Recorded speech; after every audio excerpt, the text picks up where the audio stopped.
चला घ्या.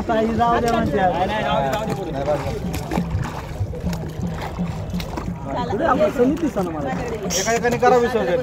तुम्ही दोन्ही सोडा मूर्त्या. हा मागच्या सोडताय. गणपती बाप्पा गणपती बाप्पा मंगल मूर्ती. हा कुठे हा पुढं पुढं बाय बाप्पा. बुडवा. तुम्ही खाली जाऊ नका. असं घेऊन जायचं का? रुमाल बांधायचं होतं ना मग. उलट करून ठेव ना. सोडा की तुम्ही. नाही ते बोटवायचं नाही. झालं का मागचं? हा मागचं नाही झालं. एक नाही नाही झालं माझं. अच्छा अच्छा. आमचं झाले मागचं. आम्हाला इकडे बुडवा या साईडला. अरे काय